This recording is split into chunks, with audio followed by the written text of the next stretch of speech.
Let's do a 2020 gold and silver stacking year in review. Stacking Cat. Hello everyone, and welcome back to the Stacking Kat channel, and thank you all for watching. If you're new here and would like to see videos about silver with a little bit of gold, then please subscribe, and if you enjoy what you see, then hit that like button and share this video. And so the 2020 gold and silver stacking year in review, what a year it was, unprecedented, like no other year, at least in my 44 years of being here on the planet Earth, here in the United States. And I'm sure many of you across the globe have faced the same circumstances. I'm going to leave this video solely in the context of gold and silver stacking, because that's what type of channel this is. I like to talk about precious metals here on YouTube. I'm not going to get into anything beyond that, except how it really affected my stack, and I'm sure a lot of yours out there as well. Of course, we went into 2020 with high hopes. Silver was somewhere in the $17 to $18 range. You could pick up, your classic Maple Leaf or your American Silver Eagle here at premiums at really no more than anywhere from $2 to $3, I would have to say, would be the average, depending on where you bought from and what type of precious metals that you bought. Now, if it was something like generics, now maybe this Engelhard may have been a little bit more just because of what it happens to be. Engelhards do carry a little higher premium because they have a little bit of collector value to them. But nonetheless, premiums on generics were in the 99-cent range. A lot of times you could find deals at that, close to spot. We do not see that anymore. They are all close to $1 to $2 higher in all regards, even more than that in a lot of instances, especially when you're dealing with a lot of the American Silver Eagles and the Canadian Maple Leafs. So what did that lead to? My goals going in were I wanted to stack around 5 tubes each of Eagles and Maples. So that would be 10 total. And that would come out to, let me do the math in my head, 225 ounces just in that type of weight. And it did not end up going that way. I wanted to stack a good amount of 90% constitutional, as well as some generics if I could find a couple of good deals. Now, my gold goals were only, say that fast, 5 times fast, gold goals. Those were only at about maybe 2 ounces that I wanted to stack. As you can see, that's just part of what I stacked this year. And so where did I differ besides just the gold, and what really propelled me to switch up my strategy? A lot of things were switched up in 2020. Of course, what we've experienced just with various measures that were taken due to a global health crisis, and that affected a lot of areas, and in particular here, precious metals, even your 90% saw a significant rise in premium and how much that those were going for. So I was able to maintain a little better handle on stuff like the 90% here than I was on the Maples and Eagles. And so we saw silver price, like I said, was around $17 to $18. We saw it in March go all the way down under $12. I believe it was like around $11.94, somewhere in that range. And then, of course, as we got into the summer, and I believe around August, it shot all the way back up to 29, almost hit that 30 mark. Right now, we're settled in the $25 range as we come to a close for the year here in 2020. We are currently in December, about a week away from Christmas, 2 weeks away from New Year's. So we're closing in on the end of the year, and silver is around the $25 range. Gold is currently sitting at around the 1880 range, somewhere in there. It has been also fluctuating greatly. It dropped down a lot lower than that. I don't have the exact amount, but I believe it was in the 14s or 15s in March when silver kind of hit its dive. Of course, it got all the way up to almost 2100, the high 2000 barrier, not the 2000s, but the 2000 barrier, closed in on 2100, shot back down to about 17 over a few months. It's been a slow fluctuation since around August, but it's seemingly settling in around the mid 1800 mark as of now.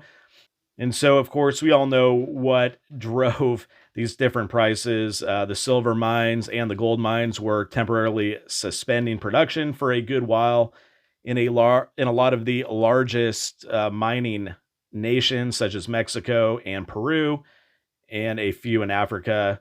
Many others, I'm sure I am not remembering right now, but that had something to do with it.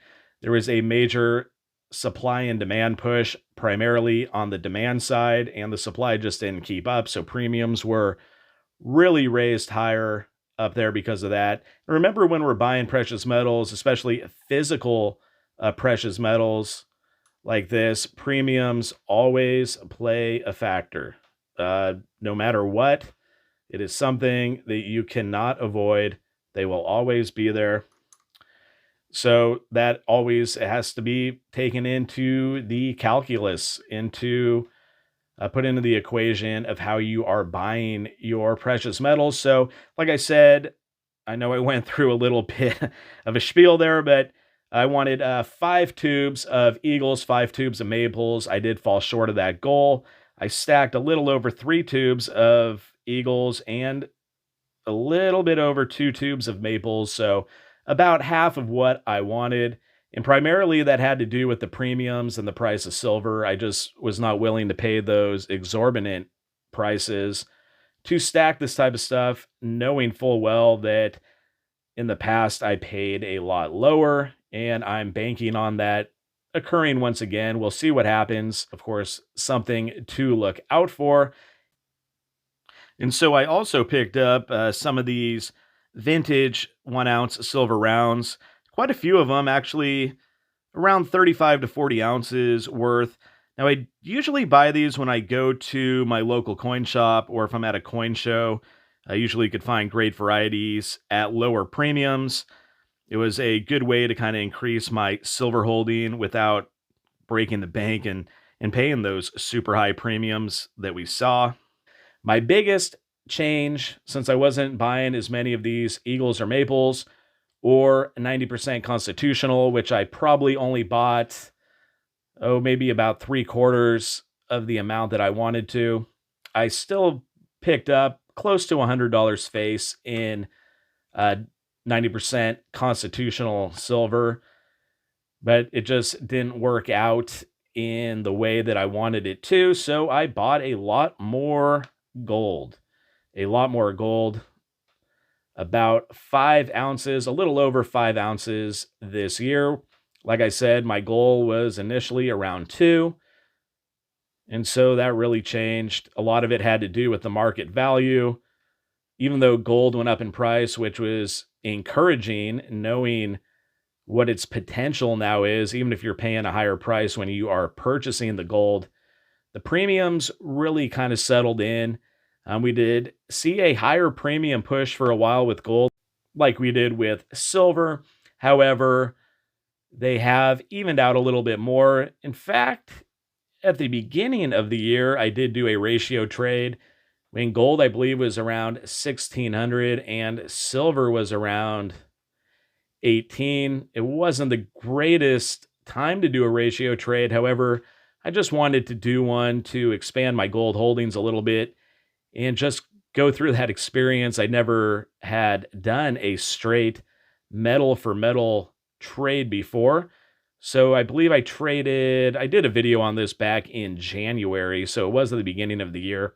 I believe I traded 18 rounds, generic silver rounds, primarily buffalo rounds for this 1914 British sovereign, which is, of course, only 0.2348 ounces of gold. I believe I got that right. I know it's around there. It's over 0.23 and under 0.24. So somewhere in there, I think it's 0.2348. I don't know. Whatever it is, it was a pickup that I did. I did a video on it with my local coin shop. So that was an early move that I made, not knowing, of course, what to expect. I don't think any of us knew in January how 2020 would play out. So a lot more gold than I expected. I think that was pretty ubiquitous throughout the community here on YouTube. A lot of the videos that I've been watching or just talking with people as well, I've noticed that a lot more gold has been purchased. As you notice, I do have a lot of them in the quarter ounce varietal. A few of them, well, like the $5 gold half eagles, which are a little bit under a quarter ounce, but for all intents and purposes, are relatively the same thing. That is what I could afford. I could afford usually about one a month, maybe two if all things go well. And so I was able to stack most of my gold in that denomination. However, I did pick up the one gold buffalo. I found myself in a situation where I was able to make a purchase. The first few months of the pandemic, when everything was going down, I did not buy much silver, just those premiums, and the supply was super low. I have to mention that as well. I don't want to blame it all on premiums. There wasn't a lot of silver to be had for a while, so I did save a little bit of cash, a little bit of fiat, and was able to purchase a buffalo when things began to calm down. I was able to try to strategize and find some good deals where I could. That is something that I always try to iterate across any of my videos when you're making purchases. Always do your due diligence, find that best deal, because you don't want to end up paying like a $3 or $4. Who am I kidding? A $6 premium on a Canadian maple leaf here when you could end up paying, $3, I guess would be a more accurate price nowadays. I know I'm touching these without gloves, but I believe they were touched without gloves to begin with. So I don't know, breaking the rules. Oh well, they're in tubes anyway, so they're safe and secure. Either way, I was able to save a little bit of that money. I think it did help me out. That's when I purchased a lot of the gold, and just finding those deals on the generic silver rounds. I do like the vintage stuff. There's just so much to choose from. Now, I did make a lot of other larger style purchases, more on the collectible side. When the new Black Flag, the Royal Fortune came out, I picked that up, like I know a lot of people did out there. And a lot of the other popular series, like the Shipwreck series, the Triangle coin, put out by the Royal Australian Mint. A few other ones here and there, some slabbed Morgans, just a lot of that different type of stuff. One of the gold pieces that I really enjoyed picking up was an 81 gold Libertad quarter ounce. Get a good look at it there. So the first year that it came out. So that was, some more fun type purchases. I do like to do those though every now and again. I don't want to get kind of caught in the trap of solely just loading up on my ounces of silver and or gold, just to spice it up a little bit. Just to each their own, and whatever is the easiest way, I think, to maintain your stack and to keep it fresh, go ahead and do that. And I think 2020 did provide a year like none other for a lot of us to do that. There were a lot more buying opportunities for more of the higher premium and collectible, the semi-numismatic and the numismatic type coins. the different sets that were out there. Just a lot of variety of silver that was released during this year. It gave, I think, a lot of us stackers an opportunity to kind of delve more into that. One more thing that I was really proud to be a part of in 2020, which I did not really foresee coming, was being part of Silver Nitrate's multi-channel giveaway, where 25 channels, including the Stacking Cat here, all contributed to give away a 1924 NGC slabbed gold double eagle St. Gaudens. It's a mouthful to get it all out. But yeah, that was just a really fun thing to do and go on the live stream and interact with everybody. That was one of my better experiences of 2020, and I hope to be a part of something like that again. So stay tuned. We will see what happens coming up.